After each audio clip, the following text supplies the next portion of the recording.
வணக்கம்,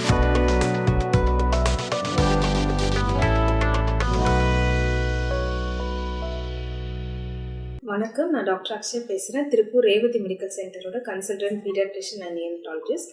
இந்த வீடியோவில் என்ன பார்க்க போகிறோம் அப்படின்னா, கிட்ஸுக்கு சம்மரில் என்னென்ன எக்ஸ்ட்ரா கேர், எக்ஸ்ட்ரா ப்ரொடெக்ஷன் கொடுக்கணும் அப்படிங்கிறத தான் பார்க்க போகிறோம். இந்த வருஷம் சம்மர் எப்பயும் இல்லாத அளவுக்கு ரொம்ப ஹீட்டாக இருக்குது. சம்மர் அப்படின்னாலே அதிக வெயில் அப்படின்னா நமக்கு ஃபர்ஸ்ட் திங் நமக்கு என்ன ஞாபகம் வரணும் அப்படின்னா டீஹைட்ரேஷன். கிட்ஸுக்கு டீஹைட்ரேஷன் ரொம்ப ரொம்ப காமன். ஏன் அப்படின்னா அவங்களோட ஸ்கின் ரொம்பவே தின்னாக இருக்கும். அண்ட் ஆல்சோ அவங்களோட ஸ்கின்ல இருக்க வாட்டர் கண்டென்ட் ரொம்ப கம்மி. அதனால ஸ்வெட் அதிகமாக ஆகும். And trans epidermal water loss எல்லாம் அதிகமாகறதுனால டீஹைட்ரேஷன் கிட்ஸுக்கு ரொம்ப காமனாகவே நடக்கக்கூடிய ஒரு விஷயம். ஸோ டீஹைட்ரேஷன் இருக்கனால என்னென்ன வரும் அப்படின்னா, ஒரு சிம்பிள் ஃபீவர் மாதிரி வரலாம், யூரின் அவுட்புட் கம்மியாக இருக்கலாம், தலைவலி வரலாம், பாடி பெயின் இருக்கலாம், ஒரு ஜென்ரலைஸ் டயர்ட்னஸ், அந்த மாதிரி சின்ன சின்ன ப்ராப்ளம் ஸ்டார்ட் ஆகி ஈவன் ஹீட் ஸ்ட்ரோக் அந்த மாதிரி பெரிய விஷயங்கள் வரைக்கும் டீஹைட்ரேஷன் காஸ் பண்ணக்கூடும். ஸோ அதனால் கிட்ஸுக்கு எக்ஸ்ட்ரா ஹைட்ரேஷன் சம்மரில் கொடுக்கறது ரொம்ப ரொம்ப இம்பார்ட்டன்ட். ஹைட்ரேஷனுக்கு என்னென்ன கொடுக்கலாம் அப்படின்னா, பிளெயின் வாட்டர் கொடுக்கலாம், இளநீர் கொடுக்கலாம், பட்டர் மில்க் கொடுக்கலாம், ORS, Electral, fresh fruit juices அதெல்லாமே கொடுக்கலாம். என்னென்ன கொடுக்கக்கூடாது அப்படின்னா, ப்ரீ பேக் டின்னில் வர ஜூஸஸ் கொடுக்கக்கூடாது, சோடா, எனர்ஜி ட்ரிங்க்ஸ் அதெல்லாம் கொடுக்கக்கூடாது. அதெல்லாம் அவங்களோட தர்ஸ்ட்டை கம்மி பண்ணுமே தவிர இன்னும் பாடியோட டீஹைட்ரேஷன் இன்னும் இன்க்ரீஸ் பண்ணக்கூடும். ஸோ அதனால் அந்த மாதிரி லிக்விட்ஸ் எல்லாம் அவாய்ட் பண்ணிவிட்டு ஹோம்மேட் லிக்விட்ஸ் கொடுக்கறது ரொம்ப ரொம்ப இம்பார்ட்டண்ட். என்னென்ன ஃபுட்ஸ் கொடுக்கலாம் அப்படின்னா, இன் ஜென்ரல் சம்மரில் இந்த food and water borne infection like typhoid, hepatitis A அதெல்லாம் ஈஸியாக பரவக்கூடும். அதனால் safe and hygienic food habits follow பண்ணுறது ரொம்பவே முக்கியம்.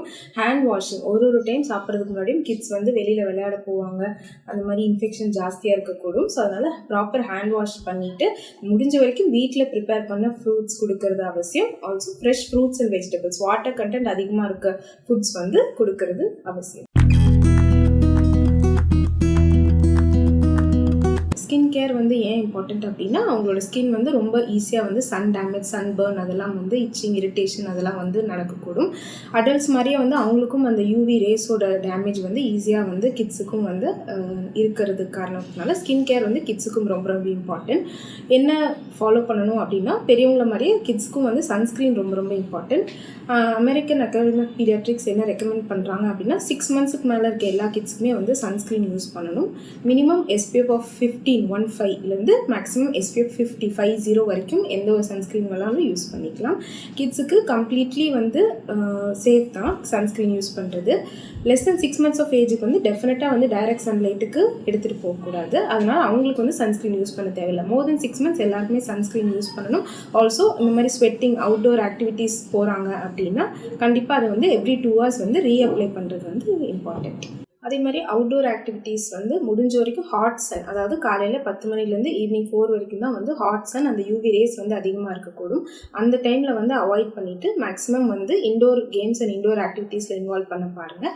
இஃப் அட் ஆல் வெளியில் போகணும் அப்படின்னா சன்ஸ்க்ரீன் அவுட் பண்ணணும். And also every 20 to 30 minutes ஒரு பிரேக் எடுத்து அவங்க உள்ளே திரும்ப அவங்களை ஹைட்ரேட் பண்ணிவிட்டு அதுக்கப்புறம் வெளியில் போய் விளையாடுறது ரொம்ப ரொம்ப இம்பார்ட்டன்ட். மாதிரியான க்ளோத்ஸ் எல்லாம் கிட்ஸ்க்கு யூஸ் பண்ணணும் அப்படின்னா, ரொம்ப தின்னான ப்ரீதபிளான fabric like very light cotton clothes தான் யூஸ் பண்ணணும். ஸ்வெட் அப்போ தான் ஈஸியாக எவாப்ரேட் ஆகக்கூடும். ஸோ அந்த மாதிரி க்ளோத்ஸ் யூஸ் பண்ணுறது அவசியம்.